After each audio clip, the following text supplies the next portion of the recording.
Bismillahirrahmanirrahim. Assalamualaikum warahmatullahi wabarakatuh.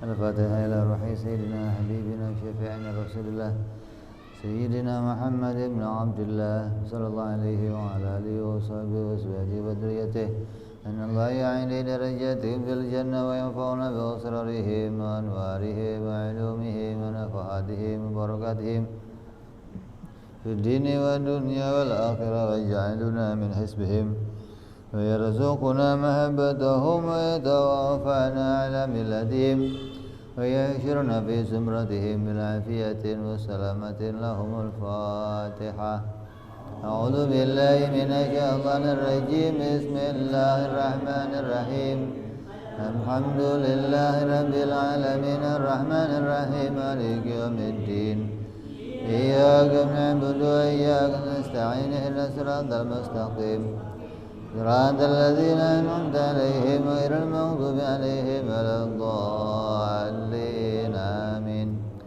بسم الله الرحمن الرحيم نويت تعلما وتعليما وتذكرا وتذكيرا والنفع والانتفاع والإفادة والاستفادة والحث على التمسك بكتاب الله وسنة رسول الله صلى الله عليه وسلم والدعاء إلى الهدى والدلالة على الخير ابتغاء مرضاته وقربه وثوابه وحسن الخاتمة مع اللطف والعافية صلاح العاقبة.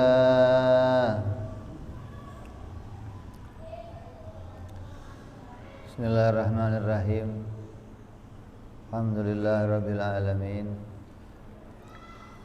Wassalatu wassalamu ala asyrafil anbiya'i wal mursalin sayyidina wa habibina wa maulana Muhammadin wa ala alihi wa sahbihi ajma'in amma ba'du. Qala musanniful kitab Hadratus Syekh Imam Ahmad ibn Athaillah rahimahullah wa ghafara lahu wa liwalidayhi wa nafa'ana bihi fid darain. Thumma ila sahibu syaruha Ki Saleh bin Umar Darat rahimahullah wa ghafara lahu wa liwalidayhi wa nafa'ana bihima fid darain. Allahumma aftah qulubana futuhal arifin wa bihikmatika wansur alaina birahmatika ya arhamar rahimin. Ila an qal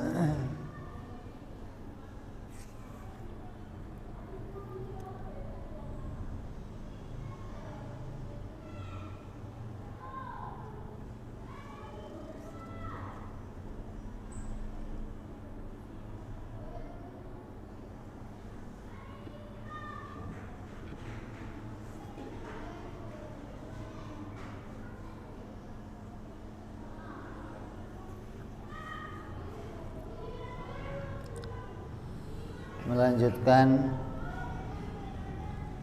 hikmah yang lalu. Hikmah yang ke 69 ya.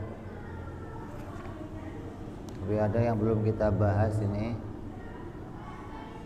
Wa rubbama qadha 'alaika bidzambi fakana sababan fil wusul. Ada kalanya Allah menentukan kamu berbuat dosa, namun ternyata ia menjadikan dosa itu sebagai sebab engkau sampai kepada Allah Subhanahu wa ta'ala.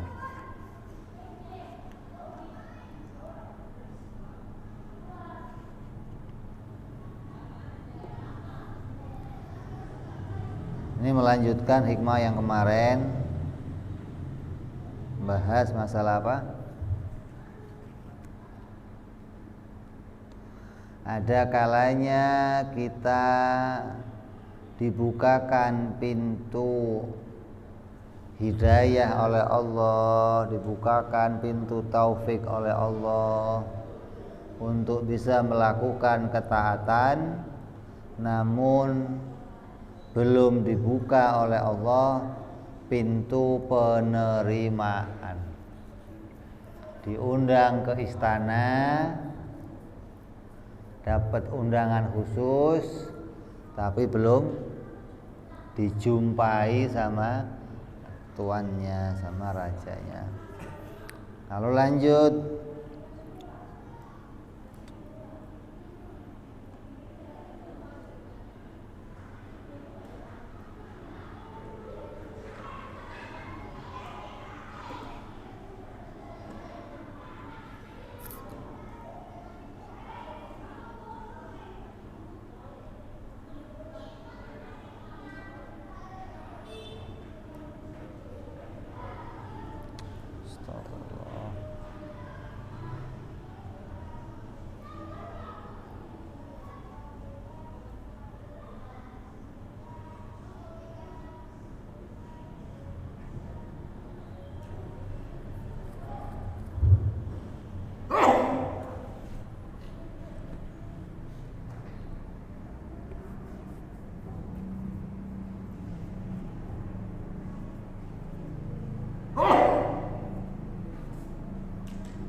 ada kalanya juga kalau yang kita inginkan kan diundang oleh Allah dan dijumpai, itu paling beres. Diundang oleh Allah dan dijumpai oleh Allah.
Terkadang ada juga orang yang ditetapkan oleh Allah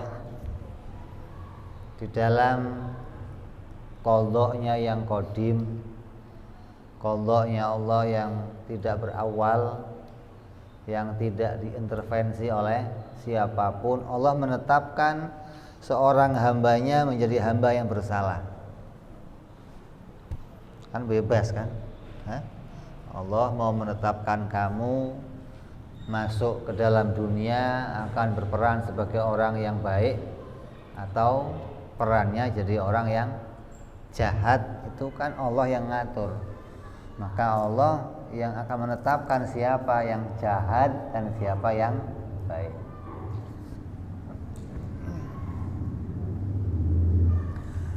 Maka terkadang ada di antara seorang hamba yang Allah tetapkan dia bersalah, dia jadi orang jahat, tapi justru salahnya itu menjadikan sebab dia sampai kepada Allah. gara-gara salah malah jadi kekasihnya Allah. Gara-gara salah malah menjadi hamba yang dekat sama Allah. Kenapa? Karena dosa itu membuat dia takut. Lalu dia berlari dari dosa itu, mendekat kepada Allah, dan tidak pernah berpaling lagi dari Allah sampai mati. Jadi bukan orang yang berdosa kemudian gara-gara punya dosa masuk surga, bukan. Karena dosa itu kemudian dia takut kepada Allah, kemudian dia mendekatkan diri kepada Allah, kemudian dia tidak pernah melakukan dosa lagi sampai mati, hingga dia dimasukkan surga oleh Allah Subhanahu wa ta'ala. Gampang beli lagi ntar masih banyak.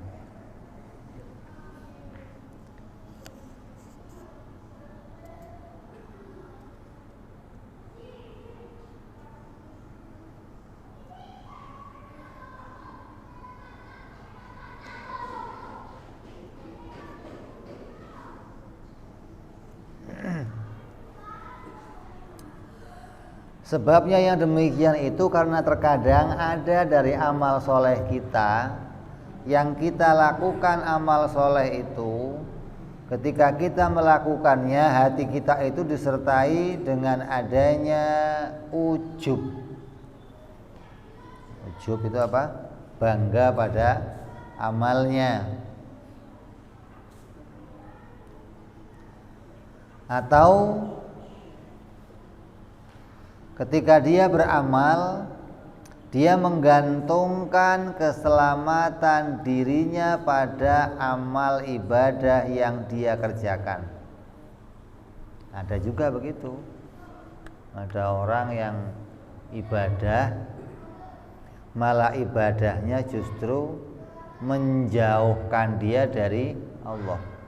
Ketika dia ibadah, dia ujub, bangga sama ibadahnya. Saya gitu loh, tahajud 1000 kali, mana ada yang bisa 1000 kali.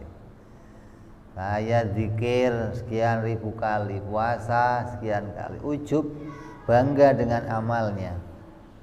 Atau dia menggantungkan keselamatan dirinya pada amal tersebut. Saya udah haji pasti masuk surga. Hadis Nabi, siapa yang haji tidak ada pahala yang lain kecuali surga. Terus dia gantungin, aman dah saya pokoknya dah. Atau ketika dia beramal, dia menghina orang lain yang gak beramal.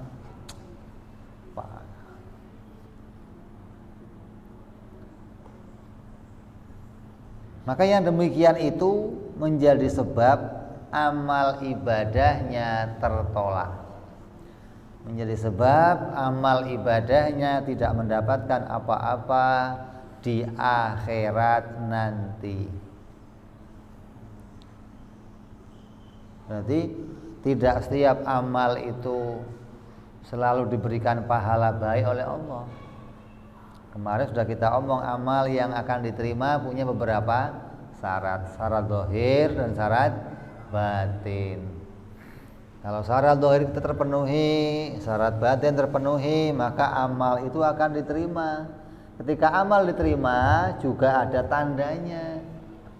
Apa tandanya amal itu diterima? Kemarin sudah kita bahas itu.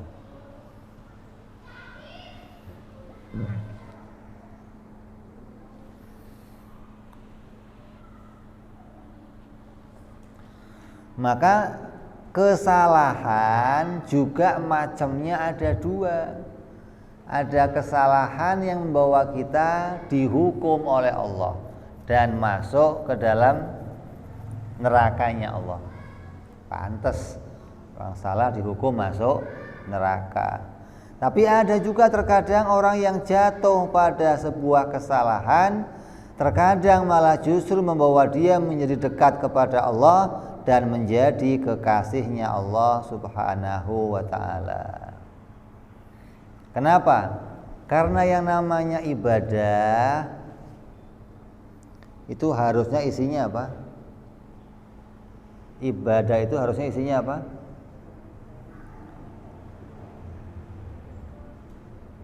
Isinya adalah merendahkan diri kepada Allah.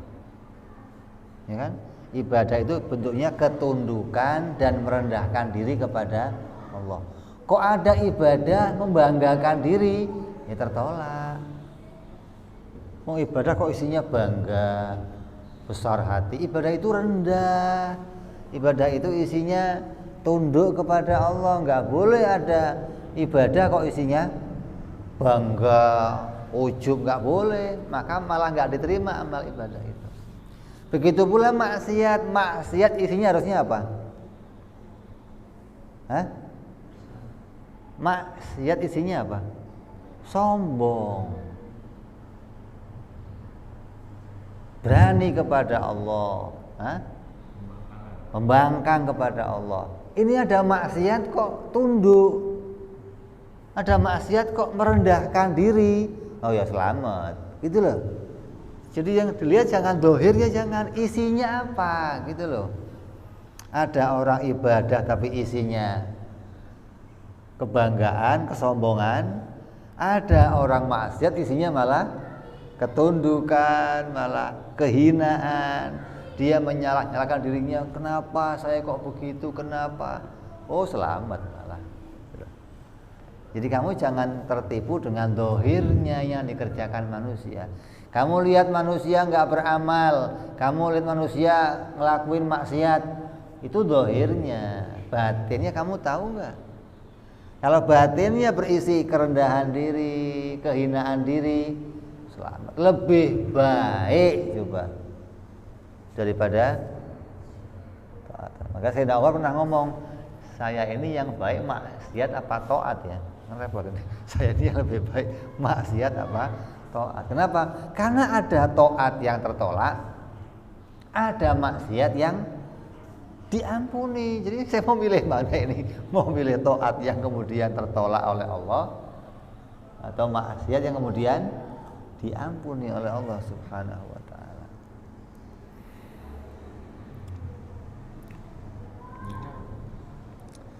Ya milihnya yang pertama tadi. Kalau milih taat, taatnya isinya dibalik kerendahan, kehinaan, gitu dong. Maka itu akan jadi ketaatan yang diterima oleh Allah. Kalau taat kok isinya kesombongan, ya mendingan maksiat yang isinya kerendahan, gitu dong. Artinya kita mau lihat isi yang baik, isi yang mendatangkan keridhoannya Allah.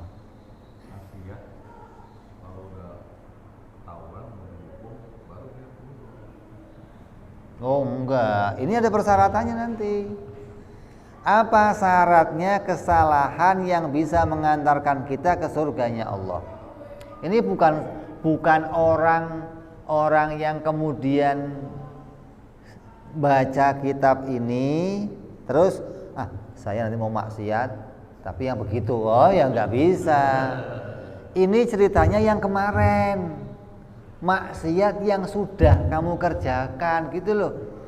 Bukan maksiat yang nanti, bukan. Mau maksiat siap-siap mau maksiat gimana sih lo? Bukan yang nanti, bukan. Ini ceritanya yang kemarin. Maksiat kamu yang kemarin. Maksiat yang direncanakan itu ya. Ya itu maksiat yang Maksiat rencana.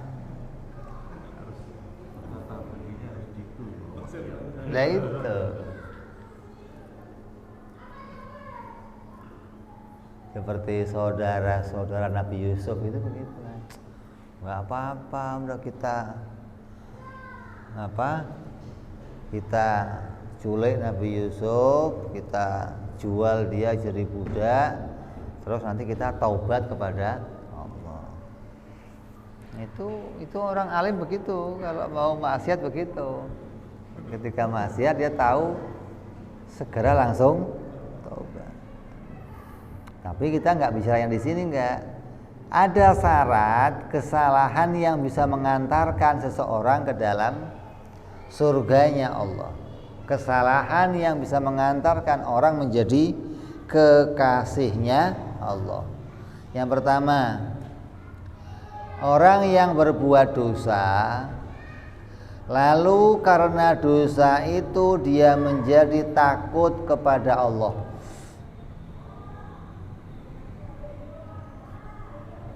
Karena dosa itu dia merendahkan dirinya kepada Allah. Karena dosa itu dia menghina-hina dirinya di hadapan Allah. Lalu dia bertaubat kepada Allah. Lalu dia membaguskan taubatnya. Membaguskan taubatnya itu enggak mengulang lagi. Enggak taubat sambel, enggak. Itu membaguskan taubatnya namanya. Lalu dia membaguskan taubatnya, maka dia tidak lagi mengulang perbuatannya, maka jadilah dosa tadi dosa yang mengantarkan dia kepada kecintaan Allah, dan dia akan dimasukkan surga oleh Allah. Nabi SAW bersabda, ada dosa yang membuat pelakunya itu masuk surga.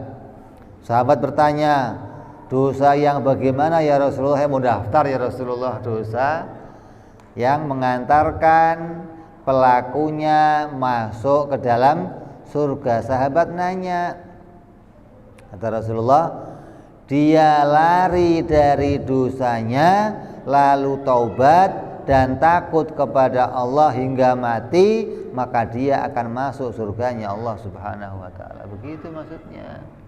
Bukan nanti saya mau maksiat. Itu godaan setan.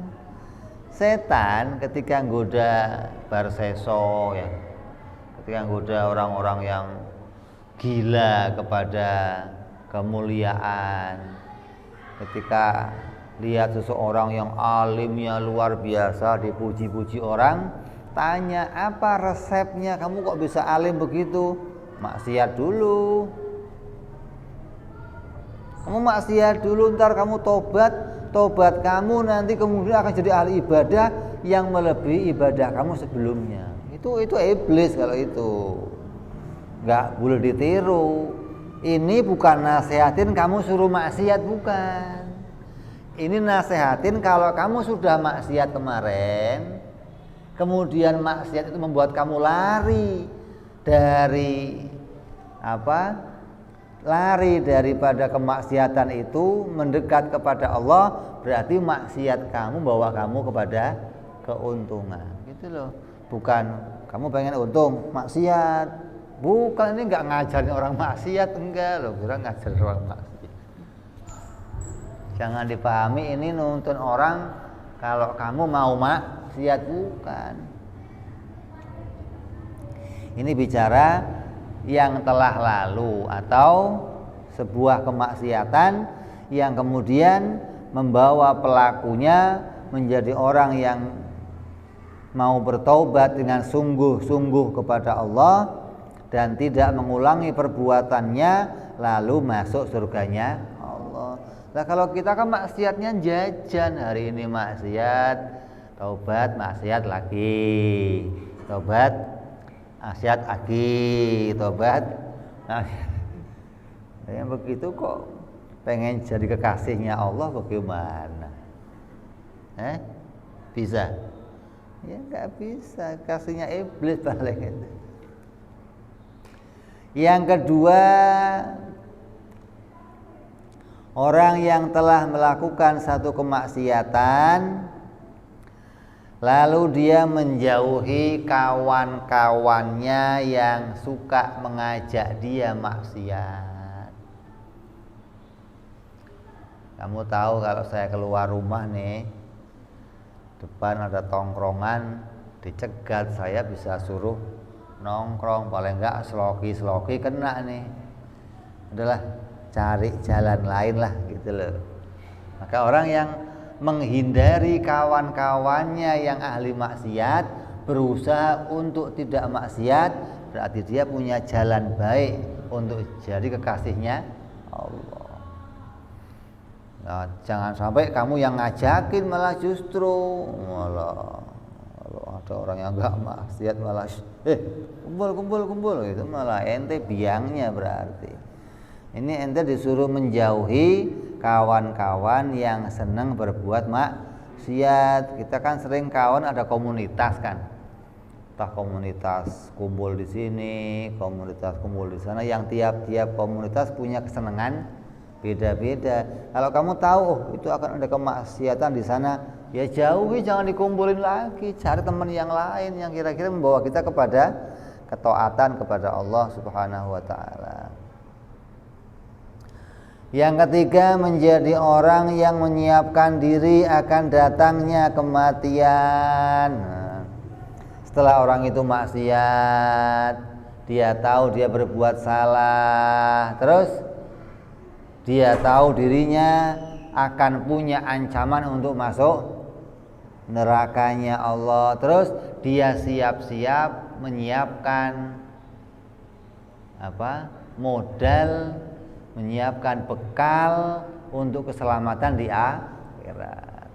Nanti dalam kubur kira-kira biar selamat gimana, nanti di padang mahsyar biar selamat gimana, nanti di tempat persidangan biar selamat gimana. Ini dia siapkan setelah dia melakukan kemaksiatan, taubat kepada Allah, menyiapkan dirinya untuk bekal ke akhirat. Dirinya diisi dengan amal-amal baik untuk modalnya keselamatan nanti di akhirat. Yang keempat, orang yang setelah dia berbuat maksiat, kemudian taubat kepada Allah, kemudian bersungguh-sungguh dalam ibadah, dan dia mengganti apa yang telah ditinggalkannya. Kalau dia pernah nggak sholat, diganti. Kalau dia pernah nggak puasa, diganti. Kalau dia pernah nggak zakat, diganti. Segala yang diwajibkan Allah, yang pernah ditinggalkannya, kemudian digantinya. Dia bersungguh-sungguh ingin jadi orang-orang yang menjadi hambanya Allah Subhanahu wa ta'ala. Yang kelima, memperbaiki kesalahannya kepada manusia. Dengan apa? Dengan mengganti orang yang pernah dirugikannya dan meminta ridho kepada orang yang pernah dizoliminya. Dia pernah maksiat, pernah mukul orang, datengin orang itu, minta maaf, minta ridhonya. Yang namanya hukum itu ada hukum kisos, pukul bales pukul, tendang bales tendang. Kalau kamu pernah mukul, datangi orang itu, siapkan muka kamu, pukul muka saya, dulu saya pernah mukul kamu.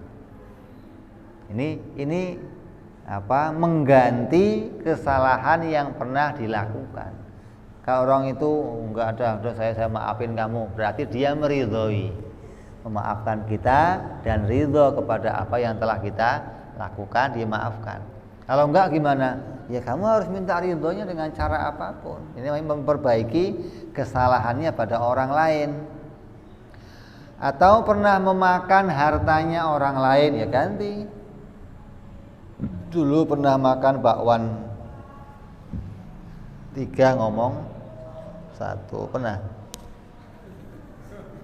Ya itu harus diganti. Jangan enteng-enteng aja, jangan. Lah kalau saya nggak ketemu sama yang dulu jualan gimana, Beb? Ya titip ke masjid, titip ke musola. Ya Allah, ini bakwan yang dulu saya makan, kalau orangnya nagih titip ya Allah. Nah, niatkan begitu. Jangan cuma masukin kotak doang. Kalau cuma masukin kotak nggak punya niat, itu pahalanya ke kamu sendiri. Tapi kalau kamu niatkan, ya Allah nih saya niat, saya pernah dulu makan hartanya si Anu, saya cari ahli warisnya nggak ada, saya cari dia nggak ada, maka saya titipkan ini Allah, apabila di akhirat dia nagih, nah, nanti begitu ketemu dia, ini ya Allah dulu zalim sama saya, itu tuh bayarannya tuh, oh udah siap, oh gitu. Dia nggak akan marah, kenapa? Oh, telah disiapkan bayaran yang telah diupayakannya di dunia. Ini namanya memperbaiki kesalahannya dengan mengganti orang-orang yang pernah dirugikannya dulu. Baik kerugian itu bentuknya fisik ataupun bentuknya materi, entah itu dipukul, entah itu kita ambil barangnya, entah itu kita lecehkan dia, maka kita harus minta keridhaan orang tersebut. Terus orang yang maksiatnya bisa menjadikan dia menjadi kekasihnya Allah, setelah dia melakukan maksiat kemudian dia bertaubat kepada Allah, maka dia menjadi tambah tunduk di hadapannya Allah. Yang tadinya sebelum maksiat, kalau habis sholat nggak pakai zikir. Dulu sebelum maksiat, kalau sholat nggak pakai sunnah qobliyah dan ba'diyah. Begitu dia maksiat, dia minta ampun kepada Allah, dia takut kepada Allah, maka dia tambah tunduk kepada Allah, tambah memperbanyak ibadahnya kepada Allah Subhanahu wa ta'ala.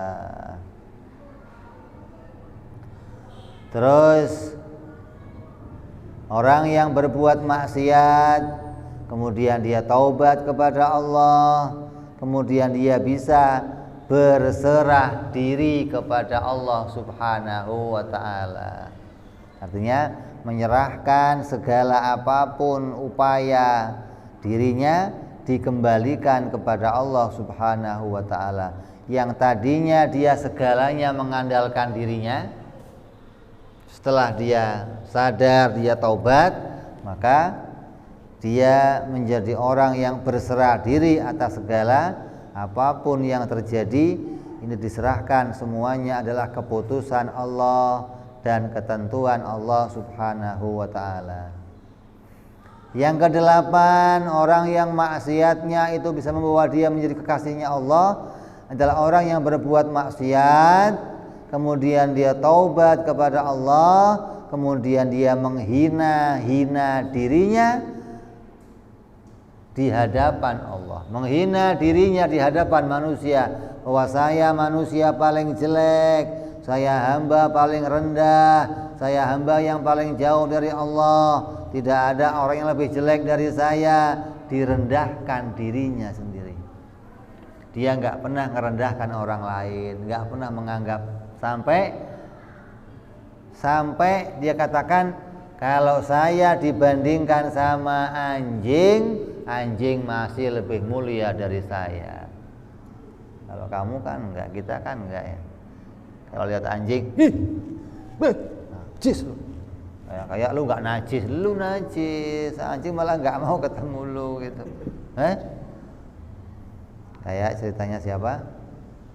Abu Yazid Al-Bustami radhiyallahu anhu. Abu Yazid ketemu sama anjing, begitu papasan diangkat jubahnya langsung, takut kena.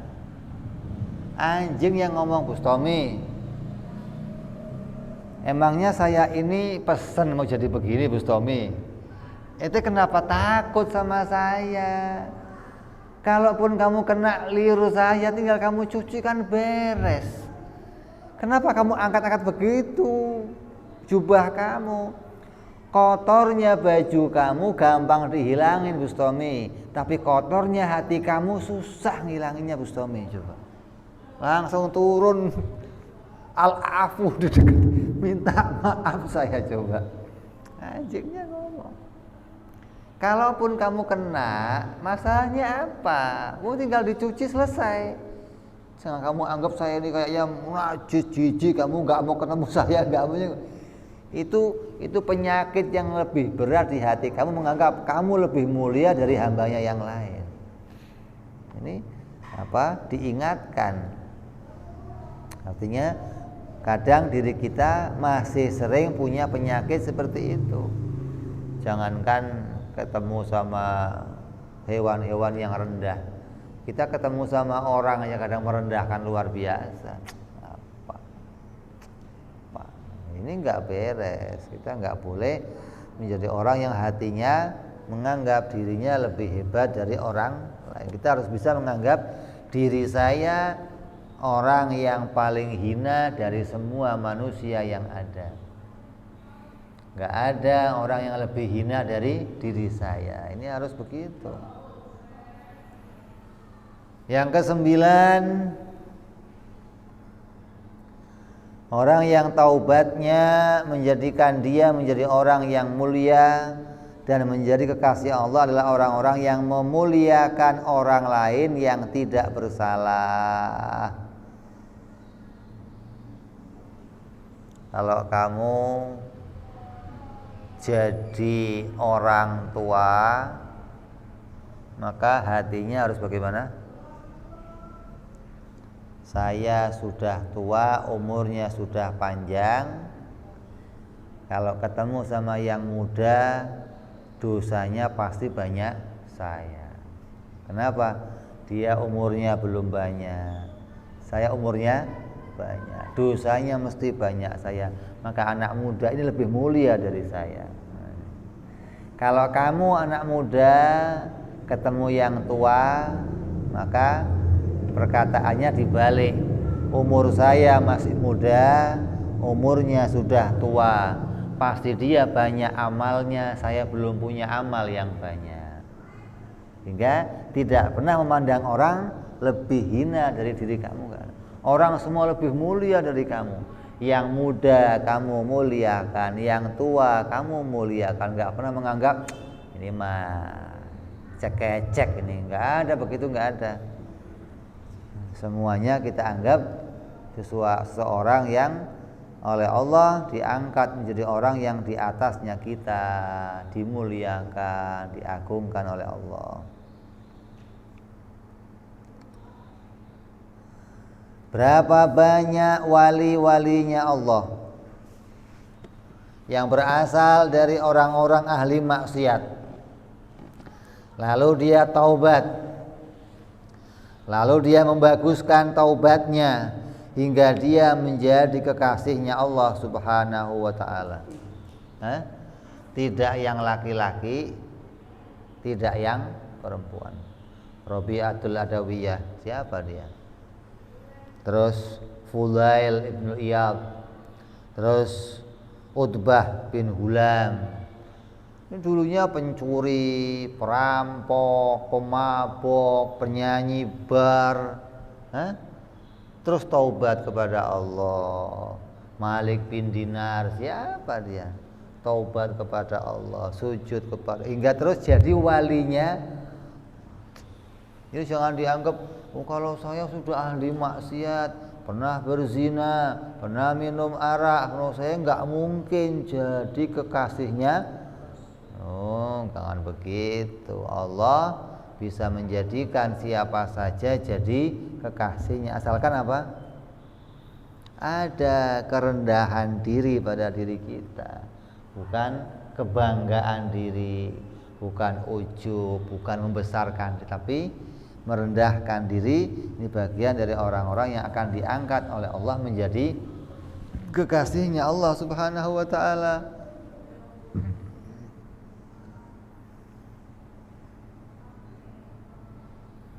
Nah, intinya apa? Intinya dosa yang menimbulkan ketakutan dan dosa yang menimbulkan kerendahan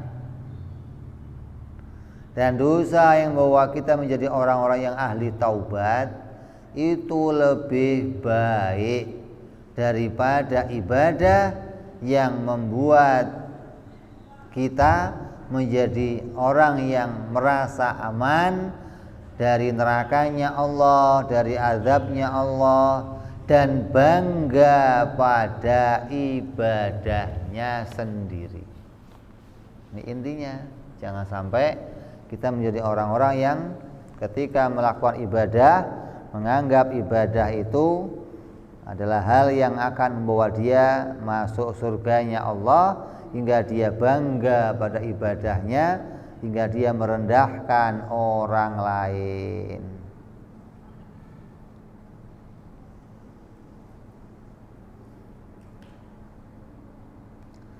Maka orang yang demikian itu akan menjadi sebab turunnya ampunan dari Allah, dan jadi sebab dekatnya dia kepada Allah. Maksiat, dia taubat kepada Allah, tidak mengulang maksiatnya, kemudian dia merendahkan diri, menganggap kecil dirinya, menganggap hina dirinya, maka yang demikian menjadi sebab turunnya ampunan dari Allah dan dia menjadi kekasihnya Allah. Berkata Abu Hazm radhiyallahu an, sungguhnya ketika seorang hamba melakukan amal soleh, lalu dia senang dan dia bangga pada amal solehnya, maka itu jelek dan lebih membawa pada keburukan. Kalau kita kok berbuat baik, jangan hanya bangga. Artinya jangan hanya jadi orang yang bangga pada amal ibadahnya dan menganggap aman setelah bisa melakukan amal ibadahnya. Oh, sudah tenang, saya udah sholat, udah puasa, udah haji. Enggak, yang demikian justru membawa pada keburukan. Dan seorang hamba ketika melakukan maksiat, lalu timbul dari dirinya penyesalan karena melakukan maksiat tersebut, maka perkara itu lebih baik dan membawa kepada manfaat. Karena yang dipandang oleh Allah bukanlah zahirnya ibadah atau zahirnya maksiat, tapi isi dari keduanya. Yang dilihat adalah isi dari keduanya, bukan zahirnya maksiatnya, bukan. Kamu jangan keliru. Lah kita ini ahli apa? Ahli zahir. Apa-apa yang dilihat zahirnya, bukan batinnya.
kaya.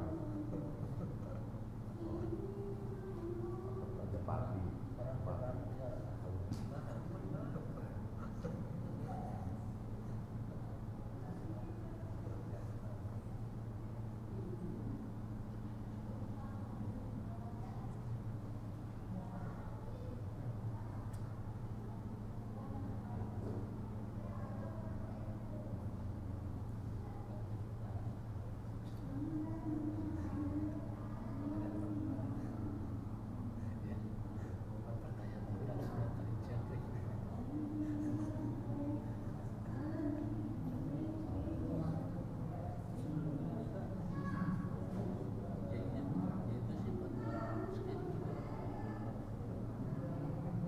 Filmnya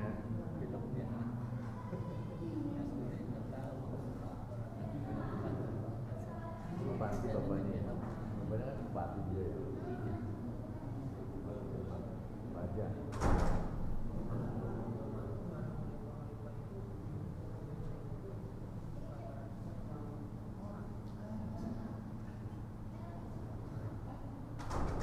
udah datang bawa lagi kurang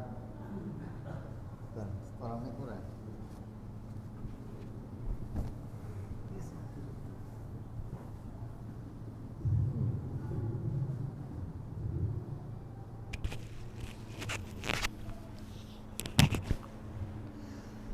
Bismillahirrahmanirrahim. Terus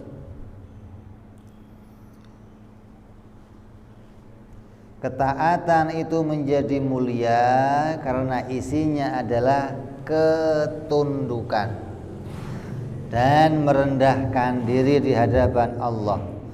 Adapun kemaksiatan menjadi hal yang diancam oleh Allah karena isinya adalah penolakan dan penentangan kepada Allah yang menunjukkan kesombongan. Jadi kenapa maksiat diancam? Karena isinya sombong. Orang maksiat orang yang apa? Bangkang. Bangkang itu nggak mau tunduk, sombong, maka diancam orang yang begitu. Nah, adapun taat isinya apa? Ketundukan, merendahkan diri, maka dimuliakan oleh Allah. Lah kalau kamu ngerjain yang sebaliknya dari itu, ya hasilnya juga sebaliknya. Ibadah diisi dengan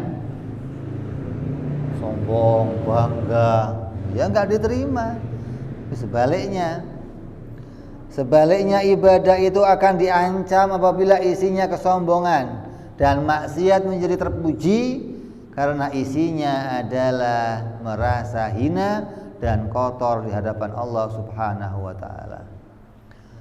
Imam Ahmad Ibnu Athaillah berkata, maksiatun aurasat dzullan wa iftiqaran khairun min ta'atin aurasat izzan wastikbaron.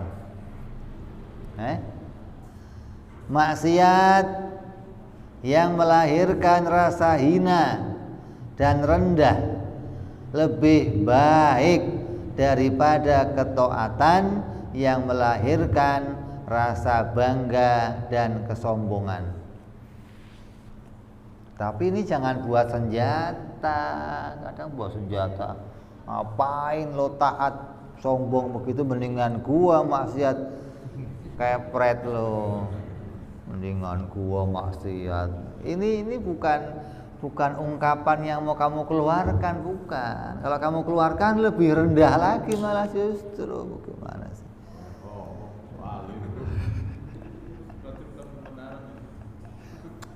Ini kadang orang kalau ngaji hakikat, nggak ngaji syariat, ya begitu rusak. Makanya orang mau ngaji hakikat harus urut. Ada thariqahnya, ada syariatnya dulu. Jangan tahu-tahu langsung hakikat, tapi nggak pernah nginjek syariatnya begitu. Akhirnya sholat kagak, asal ibadah eling. Yang penting gua udah eling, ngapain pakai apa ini?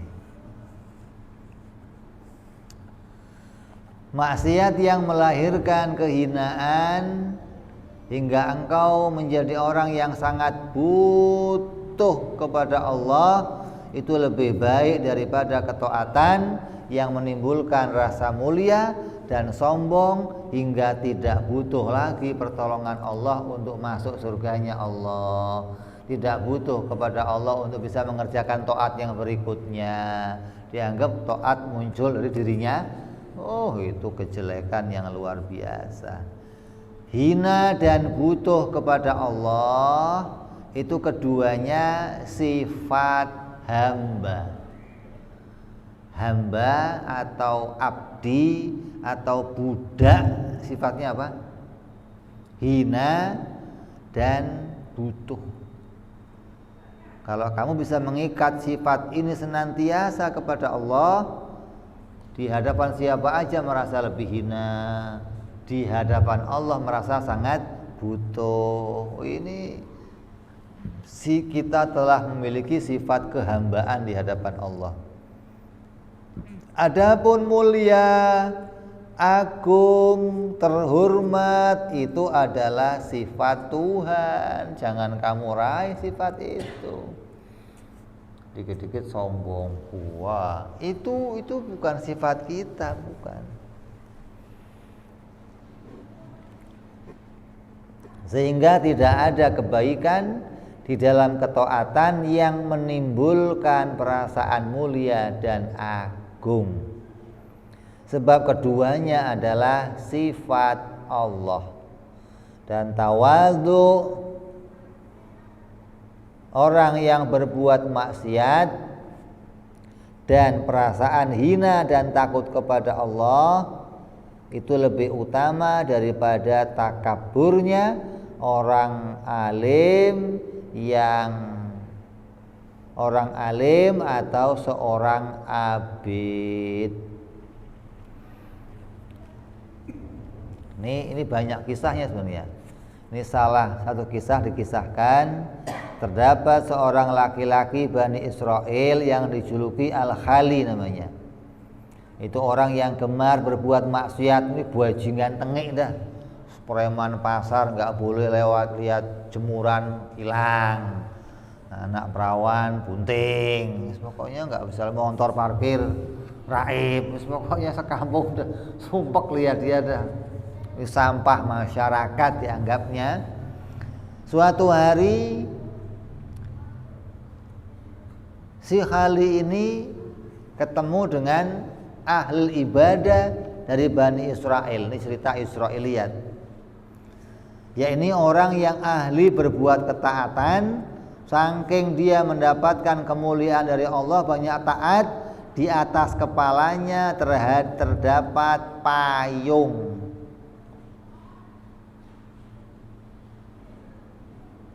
Dalam riwayat dia dinaungi oleh Allah oleh awan. Kemana aja dia berjalan ada.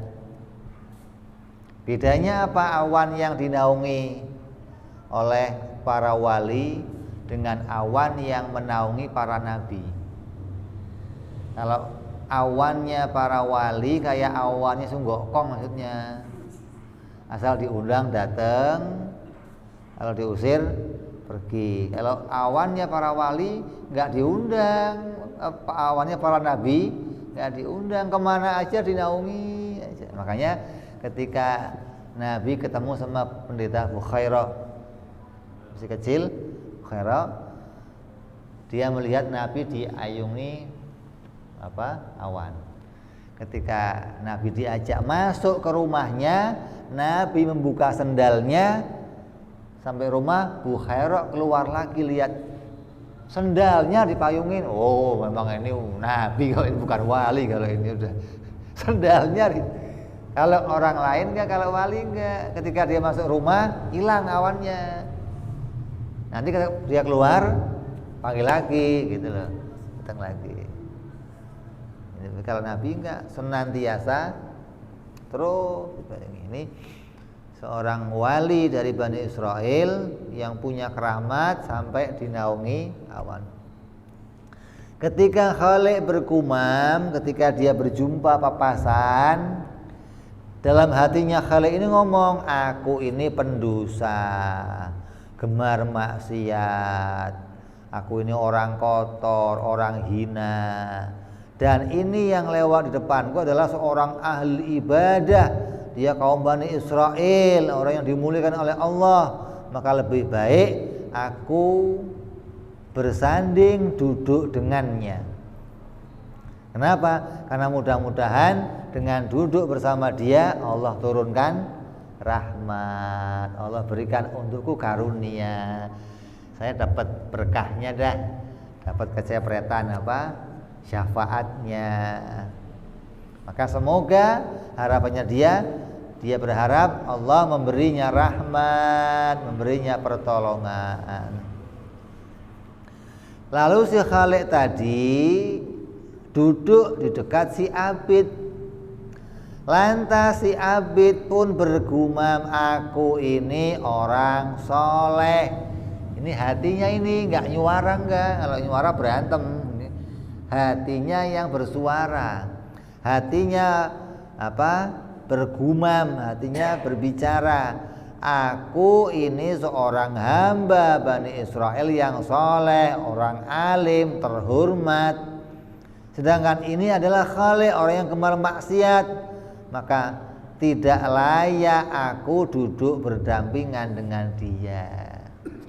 Masa orang kayak saya kok duduknya sama preman kampung bejat begini loh, apa enggak orang ngomongin saya gimana coba? Kiai duduk sama preman apa? Coba tes dah, Kiai sini coba kamu duduk sini panggil preman sebelahnya, minggir nggak coba Kiai, kamu tes aja Mas.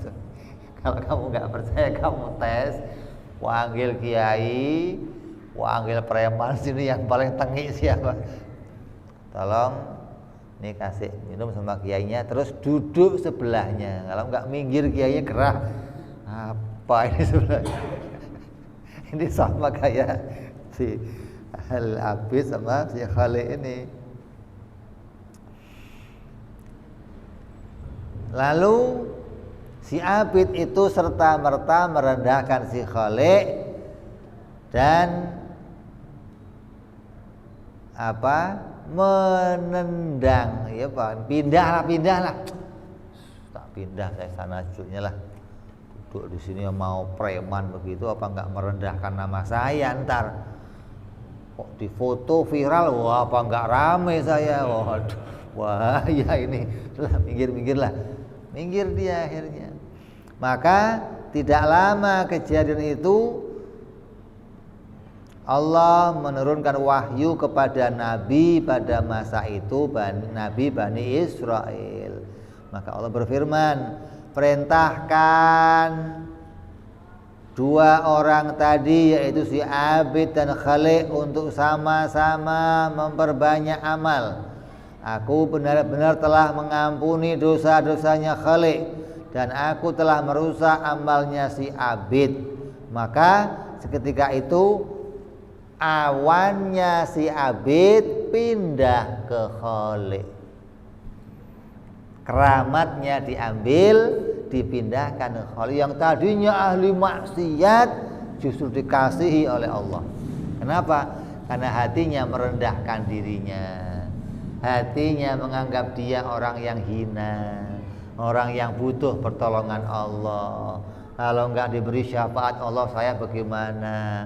Dekat sama orang-orang alim yang Allah kasihi, tidak menganggap dirinya orang yang hebat. Maka dengan perasaan yang seperti itu, dengan hati yang seperti itu, dia diangkat jadi kekasihnya Allah Subhanahu wa ta'ala. Karena Allah senang orang yang begitu itu. Allah ridha sama orang-orang yang hatinya penuh ketawaduan, penuh kerendahan, penuh kehinaan. Ini di antara bukti bahwa maksiat yang menghasilkan kerendahan dan kehinaan itu lebih baik daripada ketakwaan yang melahirkan kebanggaan dan kesombongan. Maka dari arah itu jadilah si Khalid ini menjadi walinya Allah. Si Abid itu tertolak amal ibadahnya dan diperintahkan dia untuk kembali meningkatkan ibadahnya kepada Allah Subhanahu wa taala. Masih banyak lagi cerita-cerita wali-wali yang lainnya, seperti cerita Imam Al-Ghazali radhiyallahu anhu. Imam Ghazali itu dikatakan berapa lama, berapa tahun dia senang makan semangka yang sudah dimakan. Orang makan semangka itu kan atasnya doang ya, yang bagian bawah kan pahit dimakan. Bukan kulit, dagingnya itu ya yang putih itu kan. Nah, kamu seneng yang merahnya doang makan, terus kulit sama yang putihnya dibuang. Nah, ada riwayat seorang wali kemudian dia mendengar tangisan. Dicari yang nangis siapa, nggak tahu yang nangis itu. Putihnya semangka yang dibuang di sampah nangis. Saya dulu dimuliakan, diangkat-angkat. Kemudian setelah saya dipotong, dimakan, separuh saya dimakan, saya ditinggalkan doang begini, nangis dia. Maka oleh seorang yang mendapat isyarah dari Allah, maka diambilnya dan dimakannya kulit-kulit semangka itu. Dan diantaranya para imam-imam tasawuf banyak yang punya thariqah seperti itu. Datangin tempat sampah, ngambil semangka. Kalau isyarah pakai indera mata kita, ini orang ngapain? Kayak nggak ada makanan lain aja. Itu nolongin hambanya Allah. Kita nggak bisa melihat seperti itu dari mata koyor kita. Maka kalau nggak sampai orang itu ngerti hal-hal tasawuf, hakikat, akan menjadi orang-orang yang kemudian merendahkan orang lain. Poin sih. Nah, tidak boleh kita merendahkan siapapun, bahkan yang kelihatannya rendah di mata kita. Kenapa? Walinya Allah itu nggak ada yang tahu. Kamu nggak bisa tahu walinya Allah seperti apa, cirinya nggak tahu. Kalau Nabiullah kamu bisa tahu ada mukjizat. Kalau waliullah kita nggak ngerti. Karena Allah bisa mengangkat siapa saja jadi wali-walinya, hingga kita nggak boleh merendahkan seseorang pun sebagaimanapun penampilannya. Walaupun dia ahli maksiat, walaupun dia nggak pernah ibadah, nggak boleh direndahkan. Mendingan menganggap rendah dirinya sendiri. Bisa saja dia habis ini taubat, kemudian tambah taat kepada Allah, diampuni jadi kekasihnya Allah. Hingga sampai kepada orang kafir pun hati kita nggak merendahkan. Kenapa? Orang kafir kan belum mati. Jangan kamu anggap bahwa orang kafir ini rendah pasti neraka. Kalau matinya kafir, iya. Nah, kalau masih hidup, siapa yang tahu akhir hidupnya? Kamu nggak bisa memvonis pasti neraka, nggak bisa. Sehingga jangan pernah merendahkan orang lain. Seperti riwayatnya seorang habaib yang kemudian dites oleh abahnya, kalau kamu pengen mendapatkan kemuliaan, tolong carikan orang yang lebih hina dari kamu. Keluar, cari muter berbulan-bulan nggak pulang-pulang. Asal ketemu anjing ini kali, bukan sampai pulang, ada nggak ada Pak. Kok nggak ada? Saya yang paling rendah sedunia Pak. Ya kayak berhasil udah. Kalau masih bawa orang, gagal dia. Jadi orang yang sampai pada puncaknya menganggap dirinya paling hina, paling rendah, itu orang yang paling menjadi orang yang paling punya sifat kehambaan di hadapan Allah Subhanahu wa taala. Gak perlu diucapkan, gak perlu. Ini sikap hati kita pribadi. Gak perlu ada ungkapan dohir, gak perlu. Karena ini sikap hati antara kita dengan Tuhan kita. Bagaimana sikap yang baik kepada di hadapannya Allah Subhanahu wa taala. Ini hikmah yang ke-69. Mudah-mudahan hati kita senantiasa dituntun oleh Allah Subhanahu wa taala menjadi hati yang tawadhu, hati yang penuh kerendahan, hati yang penuh kehinaan, hati yang penuh kerendahan, kehinaan, hingga hati kita tidak menjadi orang-orang yang sombong pada amal kita, dan kita senantiasa merasa butuh pada pertolongan Allah Subhanahu wa taala, butuh diberi hidayah, butuh diberikan taufik, butuh diberikan inayah oleh Allah hingga bisa menghadap Allah, menjadi tamunya Allah dan diterima oleh Allah Subhanahu wa taala. Amin ya rabbal ala hadiniyah wa ala niyatin shalah wa ila hadratil habib Rasulillah. Al-Fatihah. A'udzu billahi minasyaitonir rajim. Bismillahirrahmanirrahim. Alhamdulillahi rabbil alamin arrahmanir rahim maliki yaumiddin. Iyyaka na'budu wa iyyaka nasta'in ihdinas siratal mustaqim. Siratal ladzina an'amta 'alaihim ghairil maghdubi 'alaihim waladdallin. Amin. Ya Rabbana tarabna wa annana asrafna lalladha ishrafna fatub 'alaina tauba taghsil kulli hauba واستغفر لنا عوراتي واغفر لوالدينا ربي ومولودينا والأهل والإخوان وسائر الهلان وكل ذي محبة وجيرة أو صحبة والمسلمين أجمع آمين ربي اسمع فضلا وجودا منا لا باكتساب منا